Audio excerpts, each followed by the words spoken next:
Welcome to Connect to Joy. Your host, Carol DeChaine, is an intuitive spiritual guide for practical matters and Marconic multidimensional energy practitioner. Her quest is to help you realize new possibilities, discover and release what holds you back, and enable you to manifest an inspired life filled with joy. Join us on this journey of transformation. Now, here's your host, Carol DeChaine. Welcome, beautiful spirits. Thank you for joining me here today. I'm Carol DeChaine, and my passion in life is to help you find your joy, to release what holds you back, and assist you to quantum leap your journey of self-discovery. I'm an intuitive, certified in life and business coaching, and a Marconic multidimensional energy practitioner and teacher.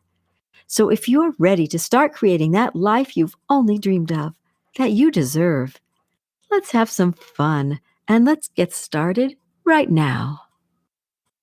Today, it's going to be all about choosing change, and I'll be giving you a step-by-step approach on how to do that.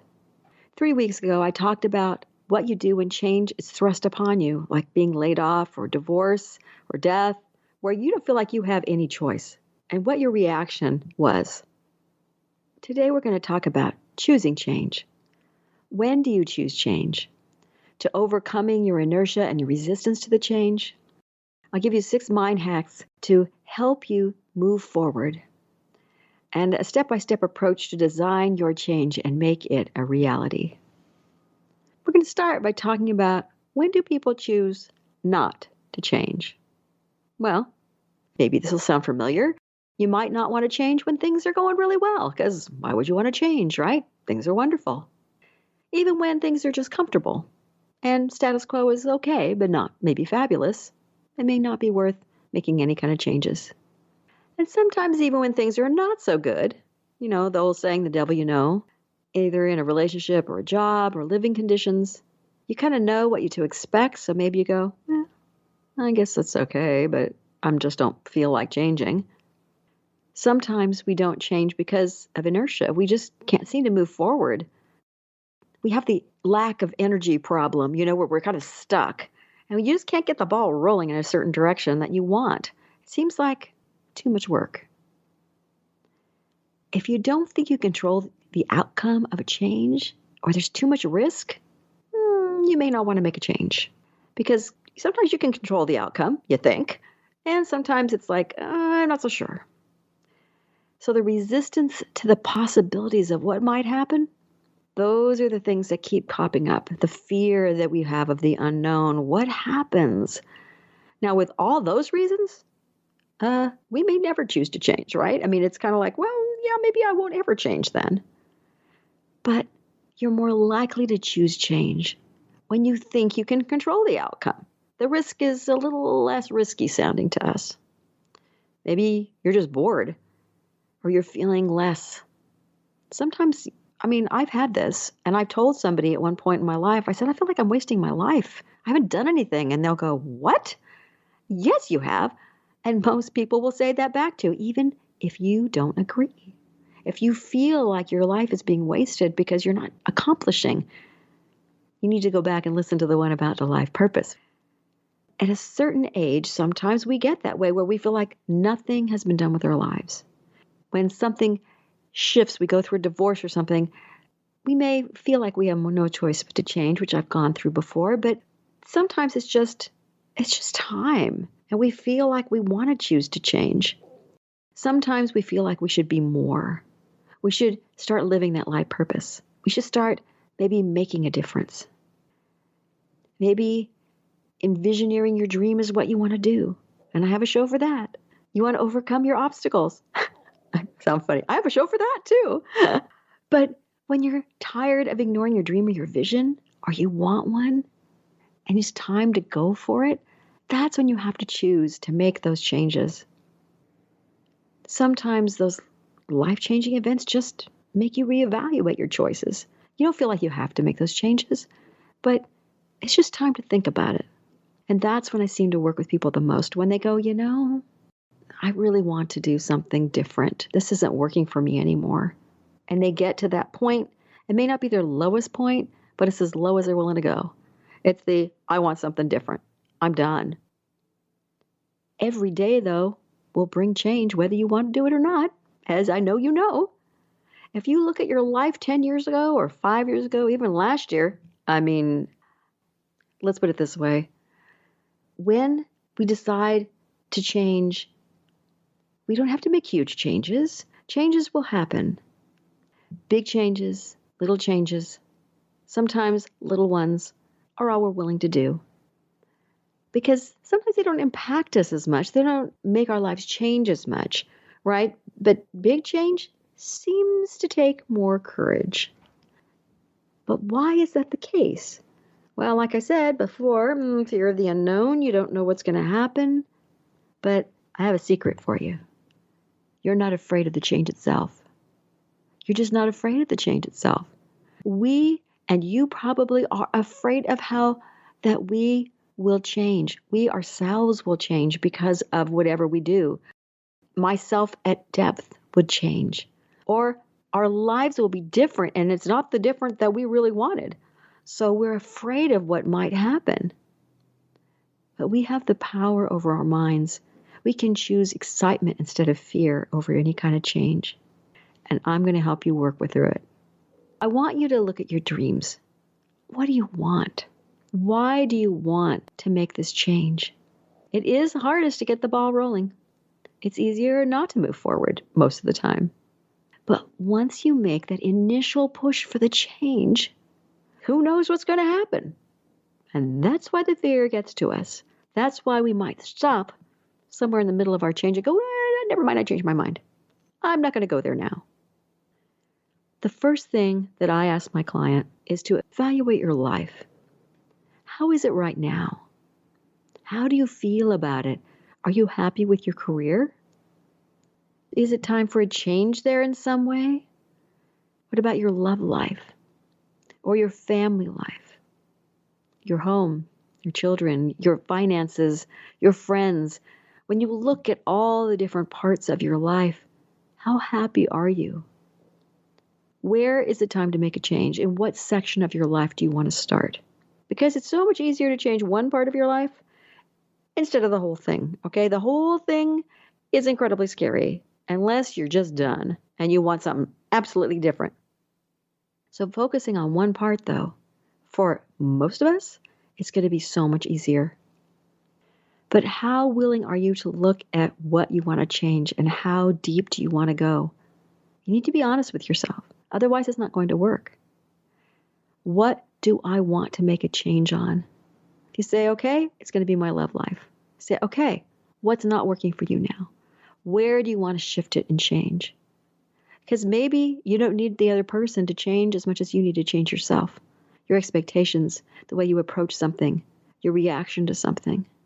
If you know why you're unhappy or unfulfilled, you might be more willing to make the change. And you know the biggest problem with taking on change is usually inertia, not being able to move, and fear. It's all resistance to the change. So I'm going to start with inertia here, the lack of energy about making this change. If you know why the change is important to you, it's going to help a whole lot. Why do you want to be more successful, have more money, more love, maybe more peace, or more fun with your life? If that's your why do I want to make this change? Then you can up your energy level, your excitement level, by getting more interested in what this change can do for you.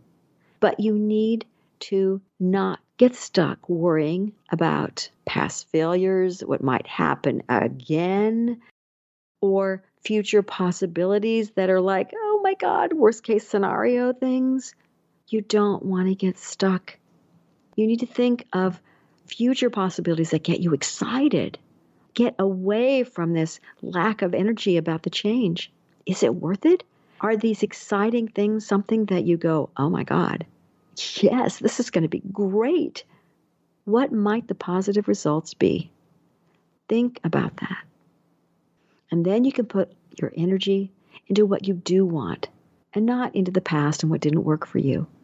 So that will help you start changing that inertia, that lack of energy into moving forward, help you get the ball rolling.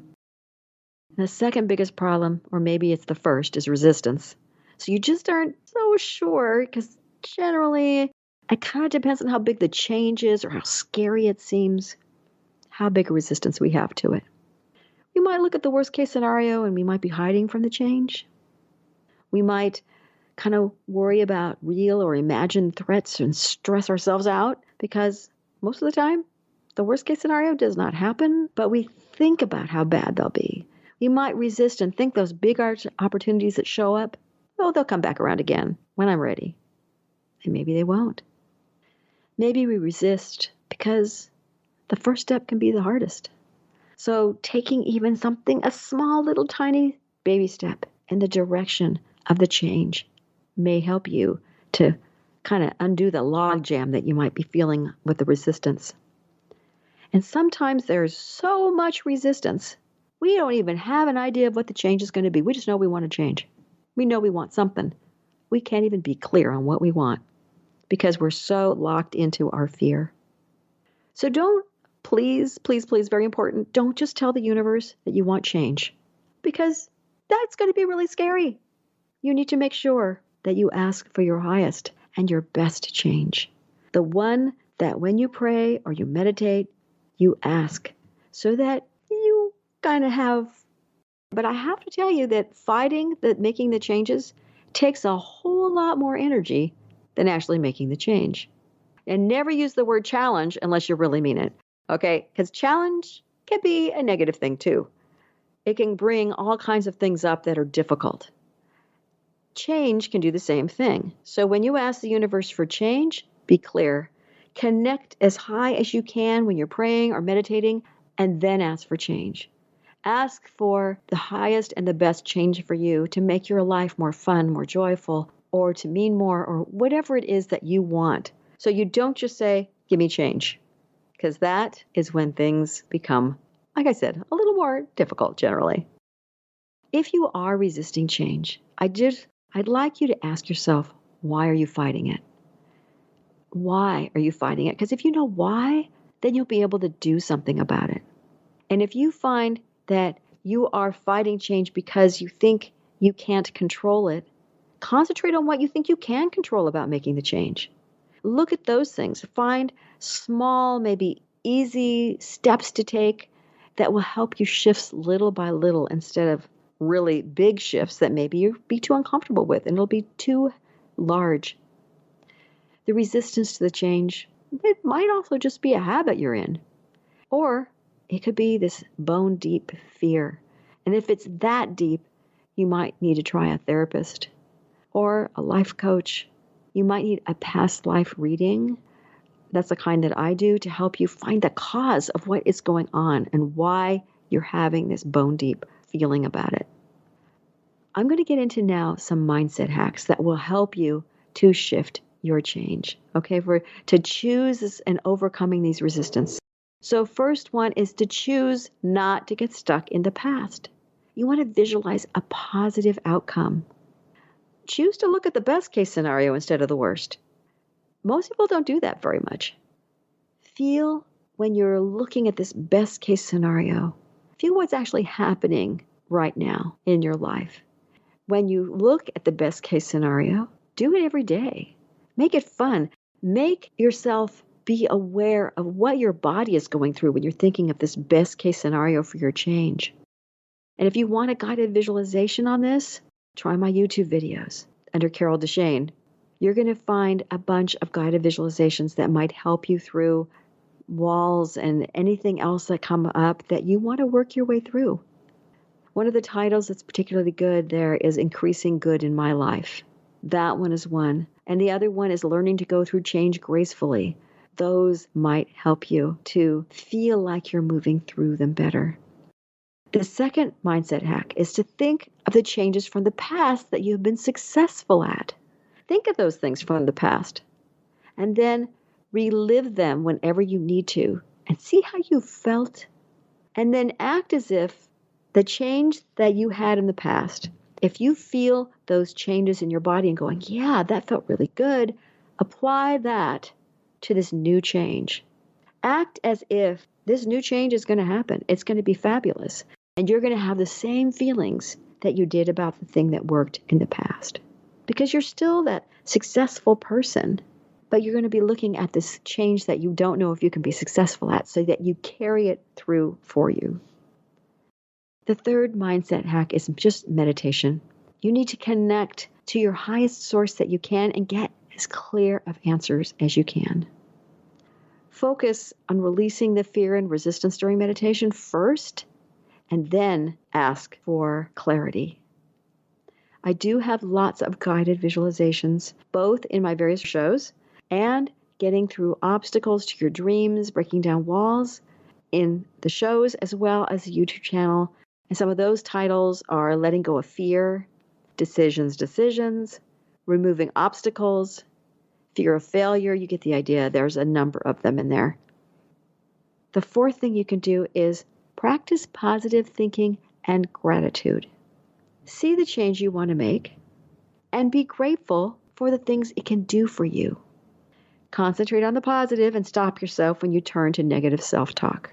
If you start thinking, oh, I don't know if this is going to work, oh, this is this way, and oh, I don't know, and if you don't hear yourself doing it, ask maybe one person, because if you ask too many, it's going to be crazy here, and you might not particularly care for the responses you get, but ask somebody to listen to you. Whenever you start talking negative about the change that you want to make, it's too hard, it's going to take too much money, I don't know if I've got it, whatever it may be, ask them to point it out to you. Oh, yeah, I get it. Okay. The fifth thing you can do is to change your perspective. Because, to be honest, what's a mountain to one person is a molehill to another. Now, what I mean by this is that it's especially the same and truthful in a relationship, where you think this is a no-brainer, this relationship could work great, and the other person has these trials and tribulations and cries and just can't see it's not. You don't understand, I can't do it. And you're going, why? I don't get it. It's just step 1, 2, 3. It's a piece of cake. Move in, we do this, we do that. I don't get it. And they can't do it because this change would be too big for them. Their perspective is totally different from yours. Sometimes to do that, you need to look at it from a third-party perspective. So when you're looking at that, what advice would you give your best friend facing the change? Would you say, go for it, risk it? What would you tell them? You might need to take your emotions totally out of it, because otherwise you're going to get stuck and you won't see the possibilities. So change your perspective. And the sixth one is to practice making small changes. We're okay with the little ones. We get comfortable with the little ones. You can practice making the small changes. So when the big ones come along and we go, okay, I'm ready, you won't be as questioning about it. You won't be as worried about it. So maybe the small changes are you go left instead of right. You go, okay, I can do that. Let me try. This time I'll go to the store and I'll turn a different street. Instead of going right and going down this street, I'll go left and go around the long way just to see what happens. Maybe you walk your dog in different directions. You might need to take baby steps in making change if you are really adverse to it. When I say baby steps, I always think about the movie What About Bob? He was so neurotic he couldn't even leave his apartment, and it was all about taking baby steps. Starting out, and it's a hysterical movie. If you haven't seen it, you really should watch it. It's What About Bob? Overall, the whole point is you can't always make big changes. You may need to go ahead and take the small ones. I want to go back and go over these 6 mindset ideas again, so that you can really get a hold of these and choose the ones that might work best for you. Choose not to get stuck in the past, to visualize just the positive outcome, to feel it happening in your body and to do it every day, to just visualize that best case scenario for whatever the changes you're thinking of. The second one is to think about changes from the past that you've been successful at and relive them so you feel how they are in your body. Especially if you haven't had too many successful ones, you want to get used to that feeling and act as if you still are that successful person. And then look at that new change that hasn't happened yet from that perspective. The third thing you can do is, of course, meditate. Connect higher. Get clearer answers. And then when you do that, First start on focusing, releasing the fear or the resistance, and then connect above that. Because sometimes we try and go up and we get kind of stopped. So however high you can connect, do that first, and then release what you can, and then try again and go higher. Release those obstacles by doing that. The fourth thing you can do is practice positive thinking and gratitude, and listen to what you say, listen to what you speak, and have someone else help you get out of the habit of saying negative things about yourself, about the change. It's going to make a big difference in how you look at moving forward. The fifth thing is changing your perspective and remembering that sometimes this change may look huge to you, but if someone else is facing it and you were seeing them, how would you respond? Would you say, oh my God, you're crazy, that's a huge risk? Or would you go, yeah, duh, but you're looking at it like it's this huge mountain that you can't get around? So look at it from a different perspective if you can. And the last one was practice making small changes, especially if you're not comfortable with bigger ones. But now we're going to work on designing your change. We're going to give you a step-by-step approach so you can figure out how you're going to do this. First, you want to figure out what part of your life you want to make the change in. Is it your love life, maybe your work life, or the type of career you have, your finances? Focus on one of them. Try not to change your entire life because it's really hard and you want to be kind to yourself. If you need to, you need to. But one change, so you know, may impact other areas of your life and tends to. Because if one area works better, you're going to either notice the other ones don't work as well and you'll want to make changes there too, or your being will change enough, your happiness quotient will change enough that you'll find other ways in other areas of your life and they'll shift as well by just being who you are. So first, it's figure out what part of your life that you want to make the change in. And then number 2 is how big a change are you willing to make? Right now, where's your comfort level? Obviously, it's going to be out of your comfort zone if you make a huge change, probably. But is it time to make that huge change? Or do you need to make maybe a smaller one? Maybe the small one is shifting a habit by responding differently around people. If it's small, you may not need the rest of the list that I'm going through to design the change. It'll be more of a domino effect. It's something small. You can easily do that on your own. But a medium-sized one might be something like redecorating your house, buying a new car, taking a slightly different job with a different boss, to be a little braver in your relationships maybe, to say what you mean. Things like that. Those are kind of a medium side. Sometimes those might be bigger for some people.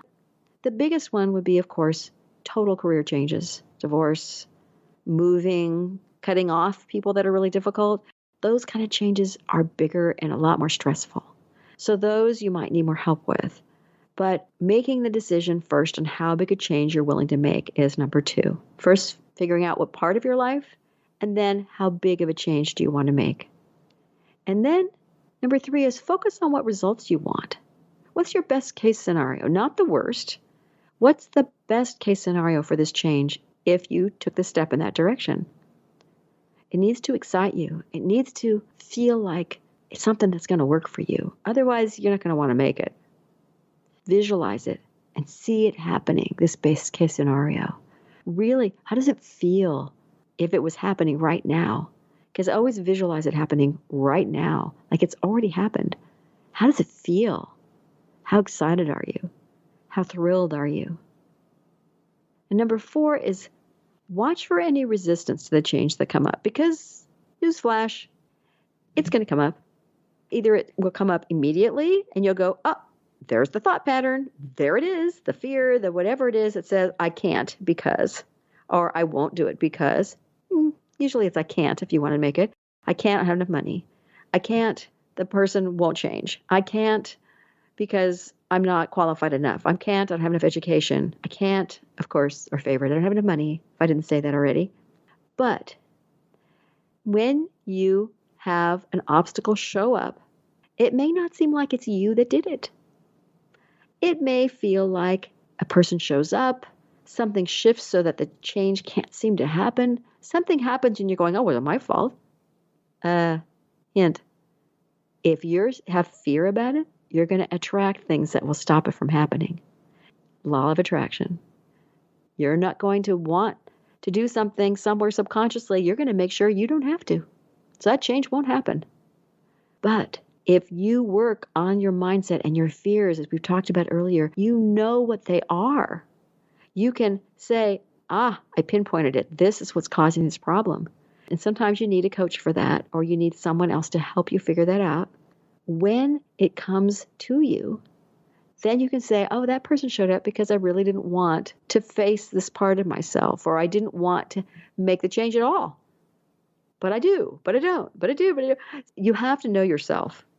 When you talk to yourself about it, see what it is, and realize that mindsets you can work on, fears you can work on, and you're just human, so it's okay.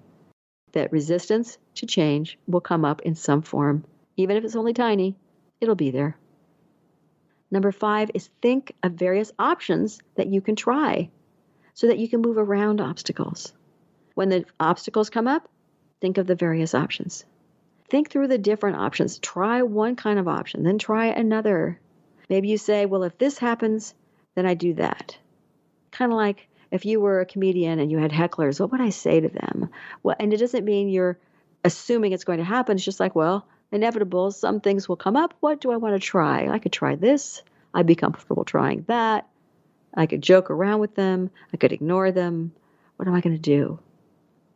The 6th thing you do to design your change is to list out a plan of action. I love to do this with my clients so they can actually make this happen. They can move forward. Don't make it impossible to have it happen. Don't make the steps so big that, like on a staircase, you skip 4 steps and you just can't do it. It's too difficult. Or if you're trying to leap over an obstacle, it's just too high or too long and you just can't do it. Don't do that to yourself. Make sure you break it down, whatever this plan of action is, so that you can do it. If you want to lose weight, you have to look at all different sections of it. Small little bitty things about exercise, tiny goals to start with for the way you eat, for sleeping more, which helps with losing weight, for how much water you drink. Just little bitty changes, how late that you eat. Shift something small to start with. Little changes. Break it down so you have that plan of action. After a certain amount of time doing something, then you'll take the next step. Maybe if you're decluttering at home, you do a little bit at a time, a little room at a time, a little this at a time. If you're dating, maybe you break it down into, I'm going to do pictures now, then I'm going to do my profile, maybe I'll hire somebody to help me do it. Whatever it is, you can do these things step by step, plan of action. If something seems really hard, know that you can break these steps down into a lot fewer steps. Nobody's going to give you an award for doing it in 3 steps instead of 10. Do it the way that works best for you, that you're comfortable with, or just slightly out of your comfort zone with, so that you keep moving. And because you don't want to fail, because you might stop. You want to keep moving forward. That's the whole point of the change that you're working with. Number 7 is make sure you do any research and find any information that you need to make your plan work, to make this change happen. You might have a trial and error phase to test out new ideas about how to make it work. You might need some education to make the change happen easily for you. So you might look into different schools. So whatever research you need, find that information. Our friend Mr. Google is out there, so you can go ahead and look things up and then adjust your plan. Don't be set in stone. Whatever you need it to be, incorporate new ideas. Find ways that will work for you. Start with the first step and then keep going. Don't just put together your plan forever. Actually start with the first step. So that's why I'm saying this is part of the plan. If there's a big change and you don't know all the steps, start the ball rolling anyway. Just starting it may cause the other steps to show up or fall into place. And sometimes the research phase will help you as well. The research phase may go ahead and get you going so that it fills in the blanks that you have and you didn't even realize you had. Maybe you go, I got more information. This actually needs to be in there. which needs to be in this piece, and maybe you had what you thought was everything, but you don't. You don't have all the pieces of the puzzle like you thought you did. So going back and look at the research phase is really helpful for you. And one thing you can do that most people don't think of is getting an accountability partner, someone you can talk to about it. Maybe you hire a life coach, and at every session, you have homework that you can say, okay, I've done this step and that step. I need some help with this piece. And you can really work through any obstacles, any fears that come up while you're working through your steps. Any obstacles that happen, it'll be easier to work through with someone else. Sometimes a friend is a great person to check in with, a minister, but most of the time it's better to have a friend that's really on your side, that really can be there, a therapist or a coach. But a coach is used to doing step-by-step plans and making those reality things, and they don't look back as much as they look forward, depending on the coach. We're going to go back over this design for the change, the step-by-step approach, so we make sure that you understand it, and you can write it down if you want to, if you didn't already. So if you're going, I didn't write it down, it's okay. I'm not going to go into as much detail. So designing your change, this approach is, number one, you figure out what part of your life to make the change in. So what part of your life is the one that either it would be easy to make the change in or something you really are done and you need to make the change? Love life, work life, finances. That one's a big one for people. And they don't usually think about it. But what part? And then number two is, how big of a change are you willing to make? When you look at that part in your life, how big of a change should you make? And then how big of a change are you willing to make? Because should and would are two different things. Because if you're not really willing to make that big change, don't even start with it. Start with a smaller hunk of change, so to speak. And then the third part is to focus on the results you want. The best case scenario, visualize the best case scenario. Have it make sure that it excites you. What part of your life? How big a change? Focus on the best case scenario results that you actually want and not the negative. And then watch whatever resistance comes up to the change, whether it's you and you feel your fear kick in, or whether some weird wall comes up and somebody stops you from moving forward, or life seems your car breaks down, something happens and you go, wait a minute, can't go on the vacation, the car broke down. Why did that happen?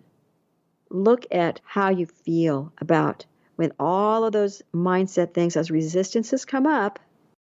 Number 5 is you can think of various options that you can try to move around those obstacles. Even before they show up if you want. When you're designing the plan, you can do that. You don't have to wait.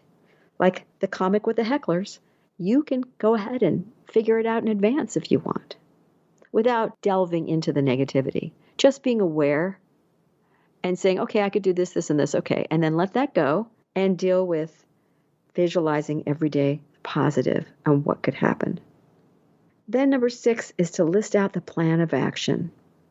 Steps that you can take, step 1, 2, 3, 4, realizing that you might miss a step and it might show up later and you go, oh, look, there's a piece of the puzzle that would have been great right here. I need to do that.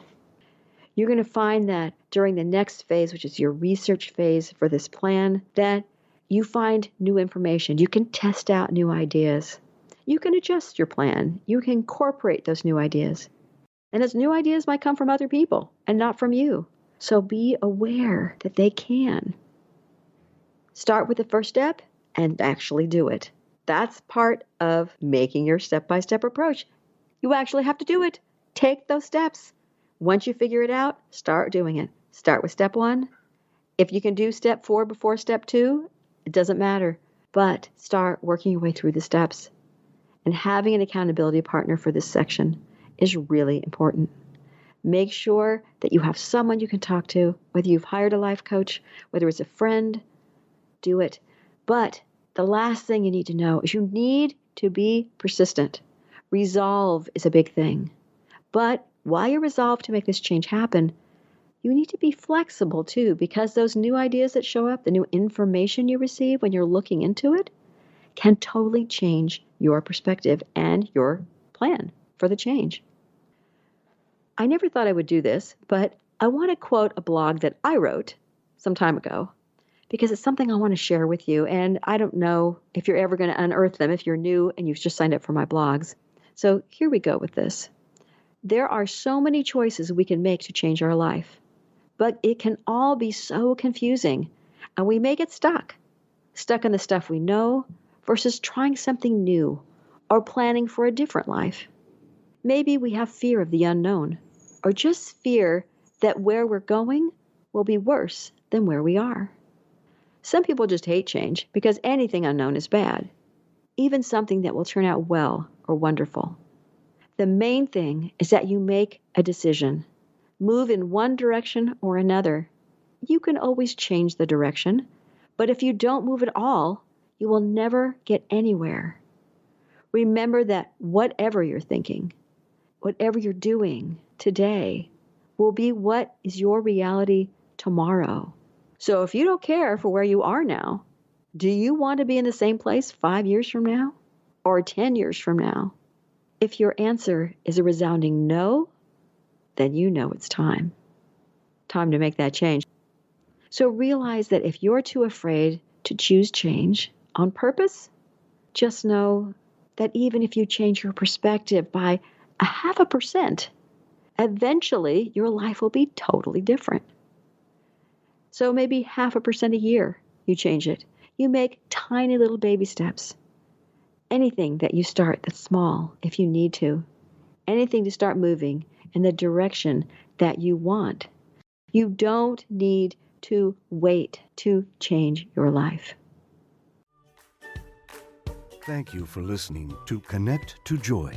If you love the show, make sure you rate, review, and share this podcast. And subscribe so you never miss an episode. Contact the host, Carol DeChaine, with questions and comments, ideas for future episodes, or if you would like to become a guest.